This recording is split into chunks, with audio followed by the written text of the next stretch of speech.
Yo guys, what's up? It's your boy TRUEDBZ back with another discussion video.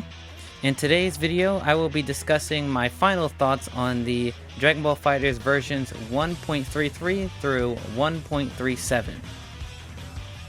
Basically going over Dragon Ball FighterZ past, I would say, year and a half of support, or lack thereof, and just overall vibes and how I feel the game is right now in its current state, because we do have another patch coming tomorrow, and we'll have to see how that'll pan out. But today, I'm going to be talking about what do I think about Dragon Ball FighterZ from 3.3 to 3.7.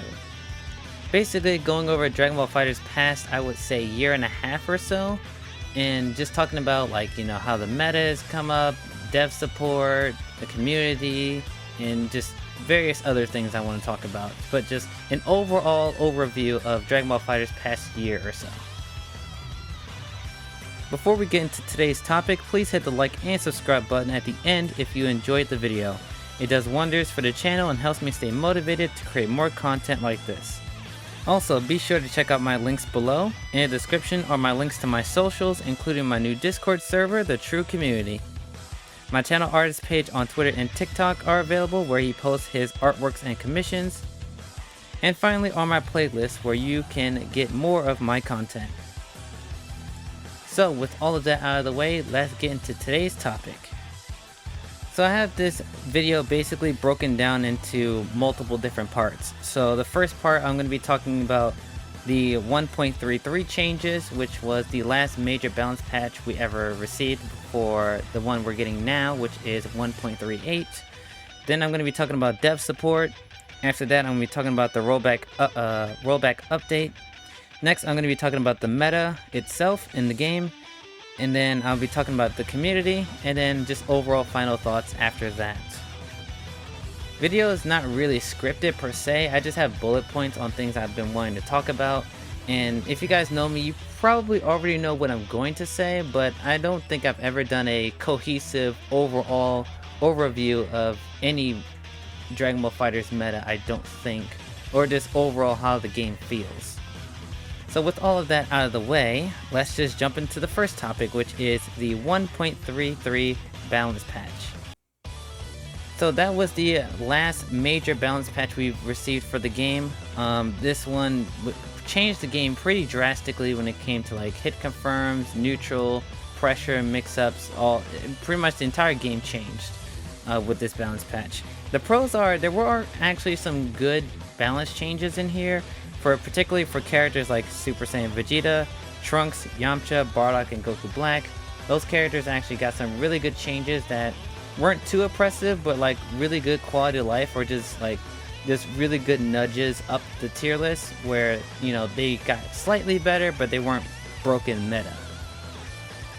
Of course, this was the same balance patch that introduced Limit Break buff, which is the level 1 to level 3 change, where basically everybody can just do what Yamcha did, and now Yamcha doesn't feel like a cohesive character.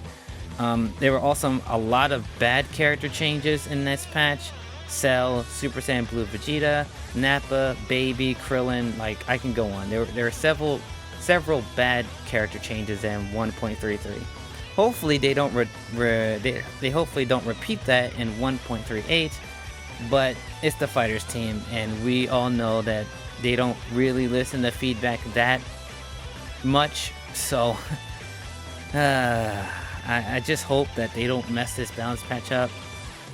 Overall, I would say 1.33 was overall probably a good patch. Like, if I had to rate it, I'd probably say like a 6 or maybe a 5 out of 10. Like, it wasn't great. It wasn't like one of the great balance patches where they're like 8 or 9s. Like 1.33 was like a 5 out of 10 patch. Like, it was like, it's barely like a good, like barely a bad patch. It was just like a good one, you know. Several characters got stronger. Not a lot of nerfs in that balance patch, which is sad, but it is what it is. Honestly, I can expect 1.38 to be nothing but buffs, because it's very apparent that the devs are not comfortable with nerfing a lot of characters at one time. They usually target like 1, 2, maybe 3 characters, and then they buff everybody else up.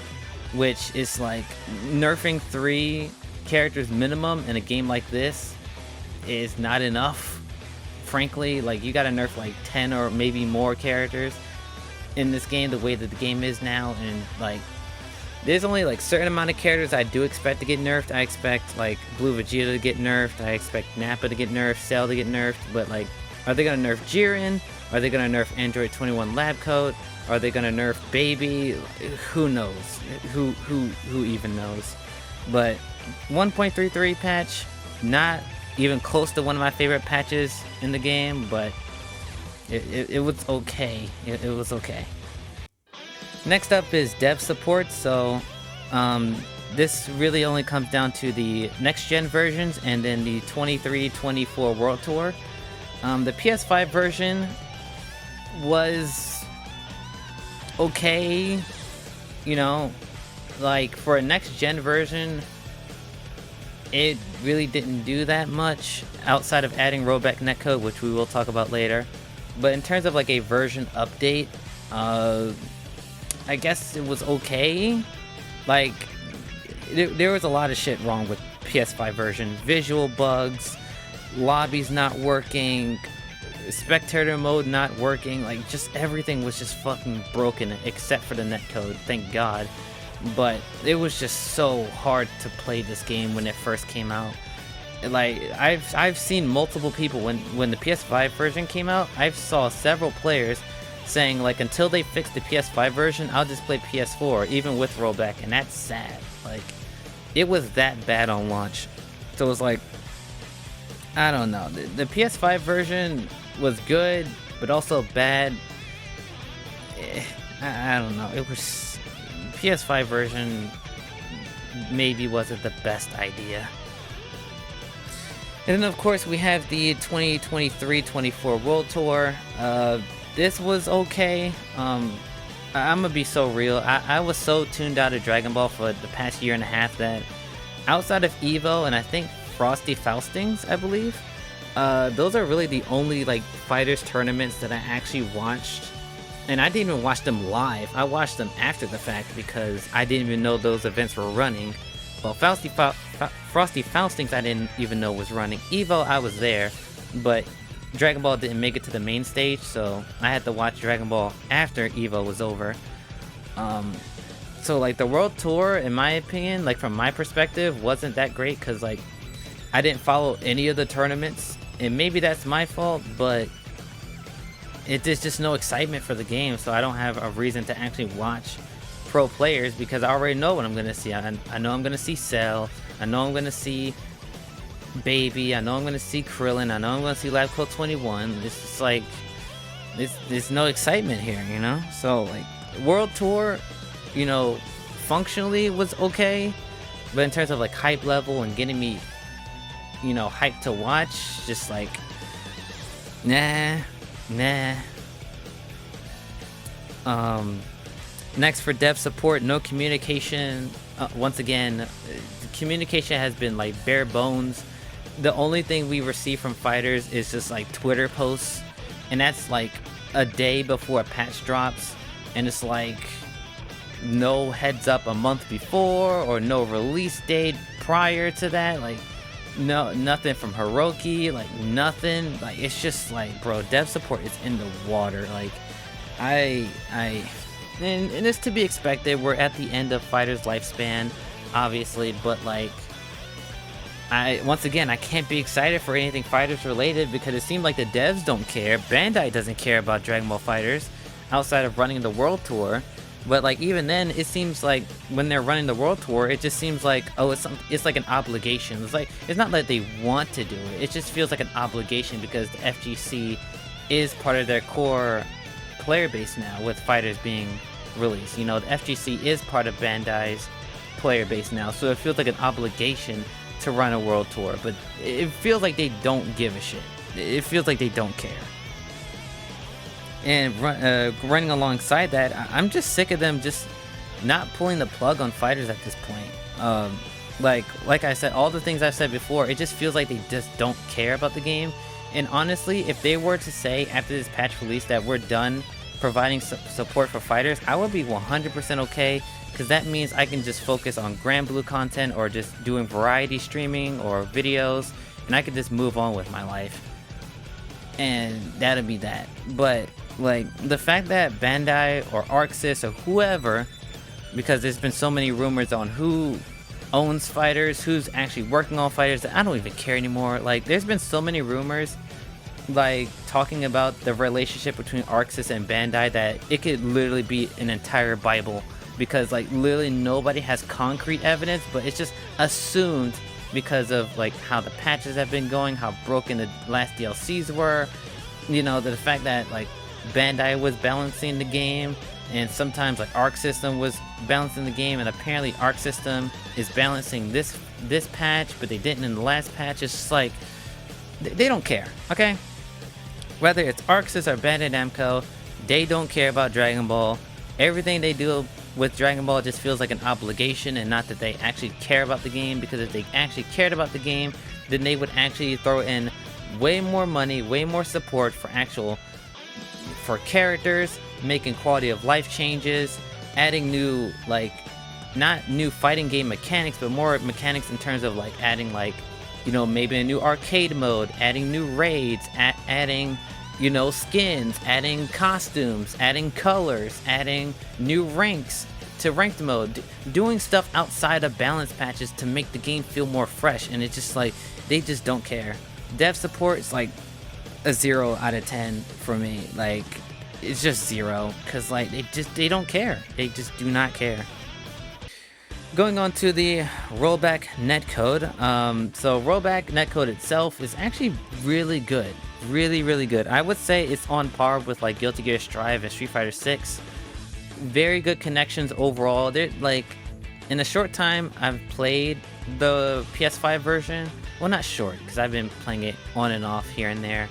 But I can really only think of like maybe like 10 or so opponents that I fought that had like really bad connection, out of like maybe like 100 people I've fought since the PS5 version came out. So like, you know, 10 out of 100 people I've had like bad experiences. That's a pretty decent, like, you know, number. And the fact that pretty much unanimously the community is like the Rollback Netcode is good for the game just speaks volumes. Like, I will say this, whoever made the Rollback Netcode for FighterZ, they did a good job. They did a good job. At least that version, or that portion of the PS5 version, was actually successful. Too bad everything else was a flop. But the netcode itself is good. With that in mind, you know, with Rollback being good, online tournaments have increased in both numbers and size. So I've seen a way more activity when it comes to like the core FighterZ community when it comes to tournaments, and they've been increasing in size like steadily. You know, it's pretty stagnant overall. I would say from the tournaments that I've seen, the numbers seem pretty set in stone for the most part. They haven't been like drastically increasing or drastically decreasing all that much. But you know, it's online tournaments are good. Online tournaments are good. Once again, the rollback update came with the PS5 version. I've also talked about like how buggy it was, all the visual bugs, lobby issues, ring matches not working, and they still don't work. Spectator mode, visual and audio bugs are still there, and just a lot of shit in the PS5 version just don't work. And the last thing I want to talk about the rollback update was no crossplay. And I know they never promised crossplay, and I genuinely believed that the game didn't need crossplay, because I believe that the player base was big enough to where it could sustain being on multiple consoles and multiple versions. And oh boy, was I fucking wrong. I can only say this as a PS5 focused player or a PlayStation player in general. I do not play on PC, and so apparently the wait times aren't that long on PC. But me as a PS5 player, like, I would be literally waiting in a lobby for a minimum of 10 minutes to an hour for one match, ranked or casual, it does not matter. I will be waiting for 10 minutes to an hour. One time I was recording a video, I didn't get a single match until an hour and a half. An hour and a half of waiting for one match, and then the guy one and done to me. Like, no crossplay at this point in time is just bad. It's just bad. It's bad for fighting games at this point, because it's shown me that no matter how big your community is, if you split them up between multiple versions of that game, your player base will dwindle, and the people that with the lowest matchmaking rates or whatever they call it will suffer the most. And like I said, I can only speak as being a PlayStation player, but being a PS5 player, like I said, it was so hard.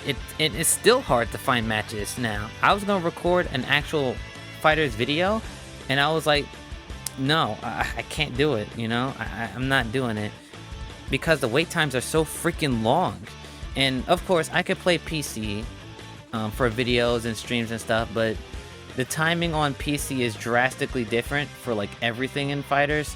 So like, I would have to completely learn FighterZ all over again if I played on PC, and it's just like, I don't want to do that either. So it's like, no crossplay for next gen. Jeez, I genuinely believe that it didn't need crossplay, and I'm honestly shocked for how wrong I was. Genuinely, I'm shocked that matchmaking is so bad right now. It's just so bad. So overall, when it comes to rollback and all the features that, you know, are attached to rollback, I would probably give it maybe like a 7 out of 10 just on the Rollback Netcode itself. When it comes to like problems with like the launch of the rollback update and no crossplay being available, it does dump it down to 7, maybe even a 6. But just because the Rollback Netcode is so good and online tournaments are genuinely prospering right now, I have to give it like a 6 or a 7. It's in a decently good spot right now. Next, let's talk about the meta game of Dragon Ball FighterZ. So 1.33 was the major balance patch that we've been running for, like I said, probably like a year and a half, I think. Maybe just a year. I can't remember when we got this 1.33.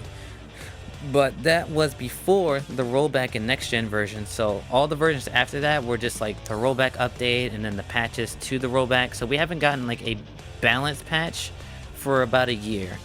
And there are some good things, but also a lot of bad things. The good things is that there are a decent amount of good characters in Dragon Ball. And by good, I mean like they're decently balanced, where they're really good on the teams that they run on, and they have like a certain amount of weaknesses that you can exploit, or it's up to the player to exploit those characters to win. Characters like SSJ Vegeta, Base Vegeta, Cooler, Videl, Teen Gohan, I think those characters are in a decently good spot meta-wise. They're all good at what they do. If you run specific teams or you're good against that character, then it doesn't feel like, you know, it's a total stomp if you're fighting those characters. So those characters and a little bit others are actually in a really good, decent spot, and I hope that this next balance patch don't change them too much, because I think they're actually in a good spot right now. The next thing meta-wise is our mix-ups are overall in a good spot. I think how should I say this? I think most of the cast having access to either really good pressure in terms of like having really good frame data and being able to use plus frames to their advantage, or having characters have access to 50/50s, whether it be high, low, left, right through assists or a summon or whatever. I think most of the cast has one or both of these things, and so it makes mix-ups feel really strong in Dragon Ball. And with it being a 3v3 game, you want mix-ups and pressure to be good. That way you can kill characters easier and make the game run faster. And so I think the overall health when it comes to like mix-ups in general are actually pretty healthy. There aren't too many degenerate like mix-ups. 17 assists 50/50 is still degenerate. I hope they change that, but like Super Dash mix-ups are still counterable in most cases.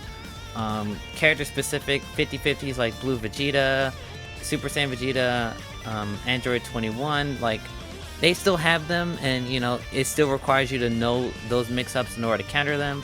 So their mix-ups overall are in a decent spot right now. I don't think there's a single outside of like Android 17 Super Dash mix-up where it's like completely in your opponent's favor. Like there's no counterplay, you just die, right? I don't think there are too many mix-ups like that. So I think mix-ups overall are actually in a really good spot.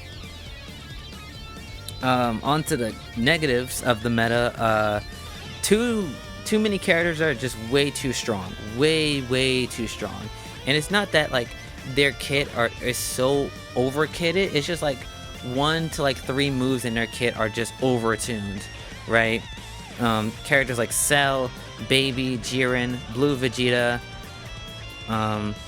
Nappa are just like way too strong right now, because you know, in most cases all of them have good neutral, all of them have really good mix-ups, all of them have good Oki, all of them have like really good assists. So it's like these characters basically do everything, and so that's why you see them in the meta just running everything. And so hopefully they tune those characters down. I don't want them gutted, but like I hope they tune them down a bit, because fighting against those characters are just like, oh my god, I hate it. I hate it, especially fighting against Cell and Baby. Like those are like like my least favorite characters to fight in Dragon Ball FighterZ right now. Cell and Baby are just like so annoying to fight against. I despise them. Another negative is that there are still characters in this game that are way too weak. Yamcha, UI Goku, Kid Buu, Z Broly, and Bardock are like the main ones, I believe, in my opinion, are probably like the weakest in the game. Once again, you don't really need to overkit these characters. You can just give them like some good quality of life changes, and revert some things you've done in the past, like revert some of Broly's frame data, give Yamcha his old Wolfang Fist mix-ups back, give UI Goku more options when it comes to like ways of conditioning the opponent, because for the most part you can just like super jump out of UI Goku's pressure when it comes to like flips and stuff, and he doesn't really have an easy way of getting in on the opponent because like the way his ki blast works. So like there's like certain things you can tweak about these characters to make them better. So once again, you don't need like any like core reworks of these characters. You just need to change them a little bit to make them a little bit stronger, but they are the bottom of the barrel when it comes to fighters, but they're far from bad characters. They're just weaker than most, you know. Another thing is there's just too much invincibility and guard point and anti-air invul in the game. I hate it. Like it literally feels like I'm fighting the system and not the character at this point. Once again, characters like Cell that just abuse anti-air invincibility frames, Blue Vegeta that abuses guard point, Nappa abuses projectile invul, Android 21 abuses projectile invul. Like so many characters in Dragon Ball just negate shit, and I cannot stand it. Like one of the things that people are asking for is Bardock to have projectile invul on his fucking lariats, and I just cannot understand why. Why do you want more invul in Dragon Ball when projectile invul, anti-air invul, guard point, that's all the shit people complain about, but people still want those things in the game? I don't understand. I don't get it. There's God, I hate the invincibility game in Dragon Ball. And like if you look at the meta, all of the characters in like the top 15, well honestly every character in the game has some form of invincibility at this point, but all the top like 15 or 20 characters have projectile invul, anti-air invul, or guard point, and some of them have all three in their kits. And it's just like, can we stop with the invul shit? Can we just like make counterplay rely on like punishing shit? because like all this invul shit is just too much. It's too much. It's too much. I don't like it. I don't like it, and I'm afraid that they're gonna add more projectile, anti-air, and guard point in this next patch, because that just seems like a crutch that they're willing to bank on to make these characters stronger. And like, if they do that, I'm not sticking around for that shit. And then finally, when it comes to the negatives of the meta, defensive tools are either overpowered or they don't work. Defensive tools like all the invul, like I was talking about earlier, and then barriers are just way too good. And then some things like guard cancel vanish and like counters just don't work. Guard cancel vanish can be vanished by your opponent on reaction. So basically, if you use guard cancel vanish that costs 2 bars, your opponent can vanish it and counter your vanish with 1 bar, which means they're meter positive and get to press you afterwards. So it's just like, what's the point of using guard cancel vanish if you can vanish or 2H on reaction? It's just like, what's the point? Like, what is the actual point? And it's like, it's really only useful in scenarios like Teen Gohan or Adult Gohan, which I feel like, which is why that mechanic was added into the game, is to deal with these more like high block stun mix-ups. But most of the characters don't have that anymore, you know? Cell doesn't have like high block stun mix. He just does EX flip into beam assist, which has just a good amount of block stun to get the mix up, but also just enough to not worry about guard cancel unless you actively predict he's going to do it to you. So it's like, guard cancel vanish just isn't good enough in my opinion. And then some of the counters in the game, like Vegeto's counter, UI Goku's counter, just don't work, or like so situational that like you would never use them ever. And so like defensive tools being so overpowered but also really bad, it's just like, you either pick one or the other. Either defense is strong in Dragon Ball FighterZ or defense isn't strong in Dragon Ball FighterZ. You can't have both, right? You can't have both. You can't have Android 17 have his barrier into Rekka, Jiren have his Persicle back heavy, Android 18 have her 2-2 barrier, and then have Vegeta have like the worst counter in the entire game, where if you attack Vegeto's counter, you can vanish on reaction.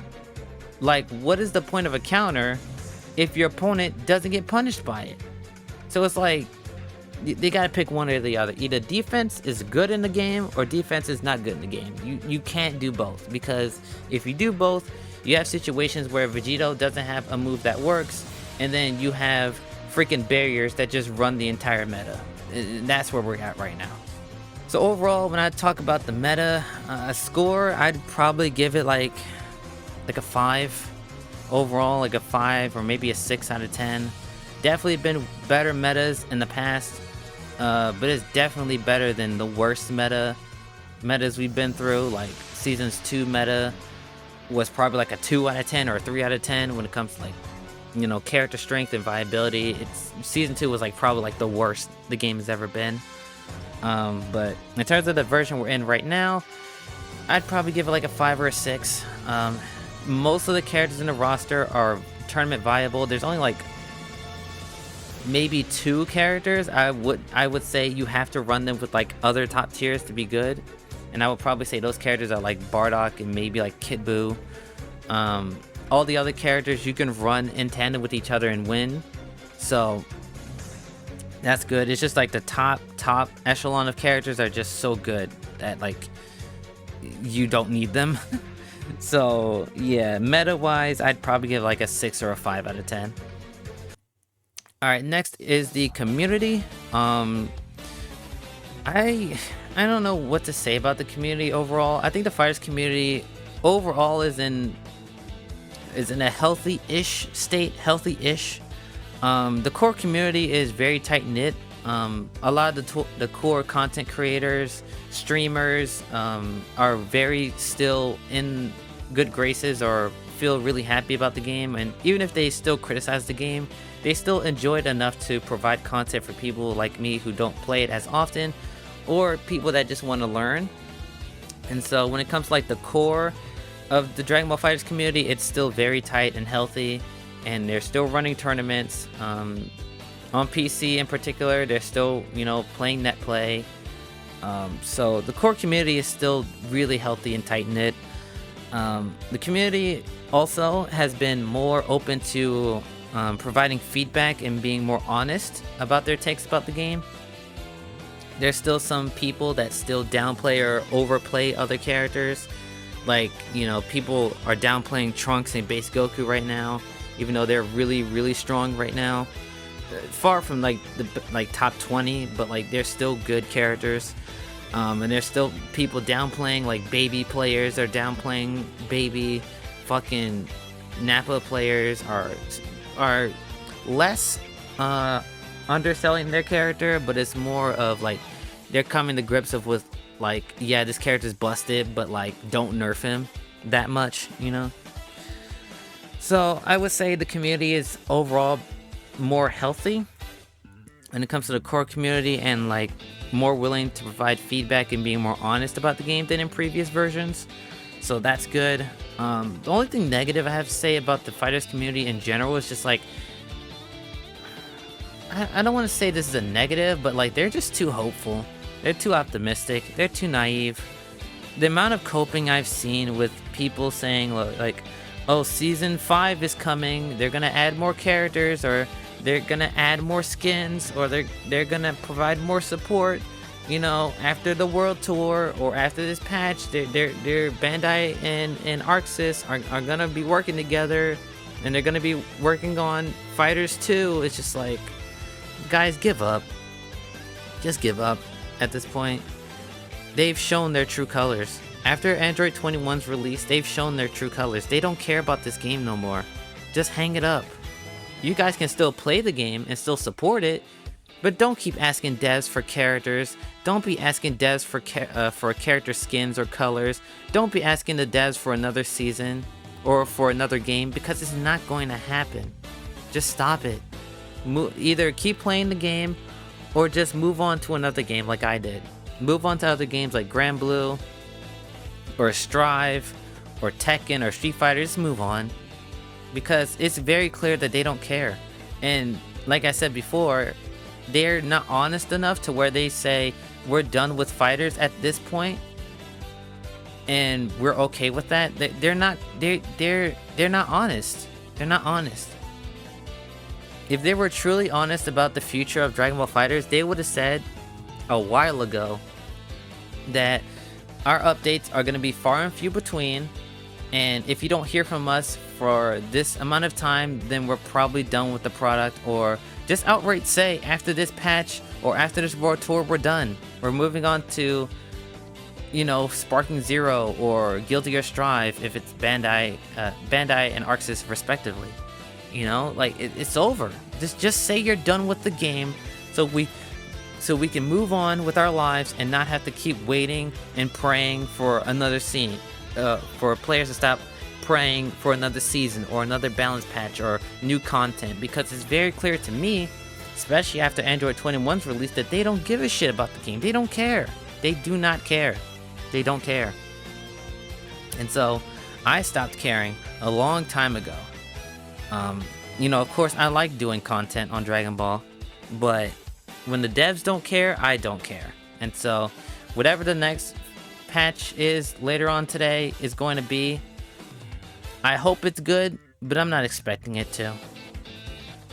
So in terms of community, I would probably rate it at probably like a 9 out of 10, just because the core FighterZ community has been very healthy. You know, like I said, online tournaments have been crazy. There's still plenty of Dragon Ball FighterZ content creators out there. You know, a lot of Dragon Ball FighterZ Twitter is pretty healthy overall. So like, the community is overall in a good spot. It's just that they're just too optimistic and naive. And to be fair, you know, I understand it, because they want their game to keep going. They want their game to continue getting support because of all the other fighting games still getting support. You know, Guilty Gear Strive is still getting support. Street Fighter 6 is in their season 2.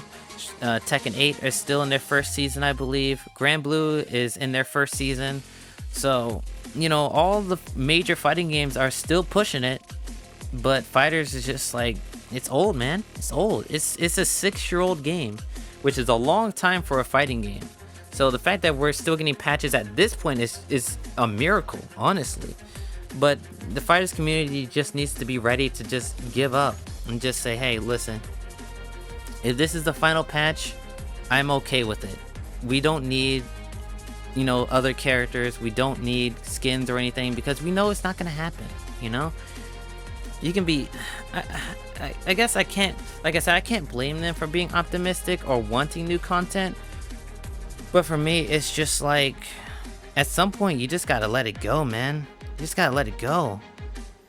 And that's one of the biggest reasons why I switched to Grand Blue so quickly, is because I gave up, man. I gave up asking for characters, asking for patches, asking for new content, asking for new ranks, asking for new raids, asking for new rewards for raids and Z Union. I'm done asking. I'm done asking. I'm done asking.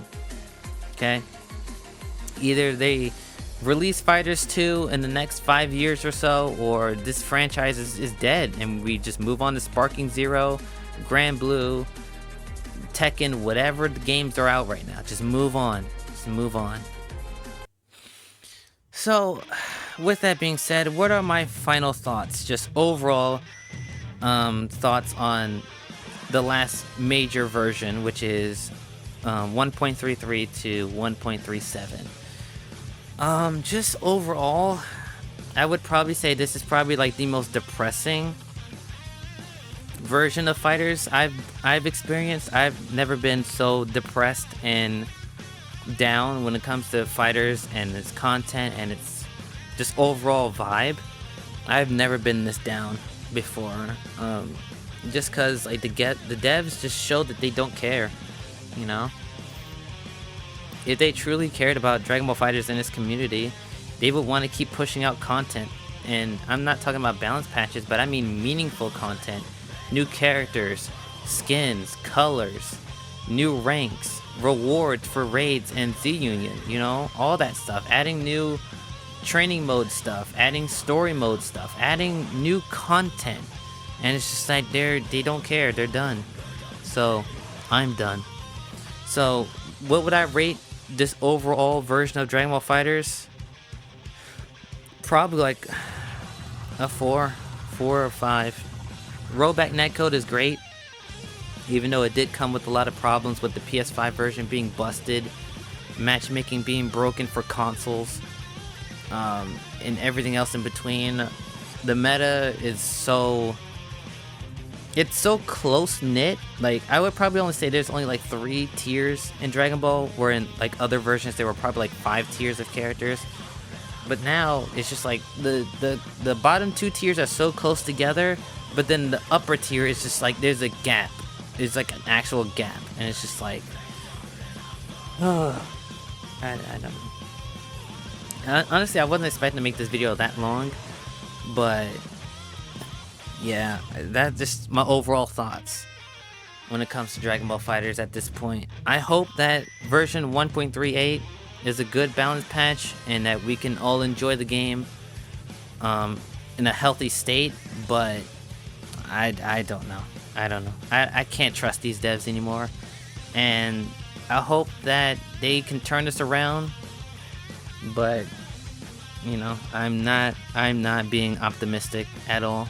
I'm not being optimistic. With all of that being said, I hope you guys enjoyed this video. If so, please support the channel by hitting the like and subscribe button. Remember to check out my links in the description, especially my Twitter, Discord, and playlists. That's all I have for today, so have a good evening everyone, and I'll see you guys in the next video. Sayonara.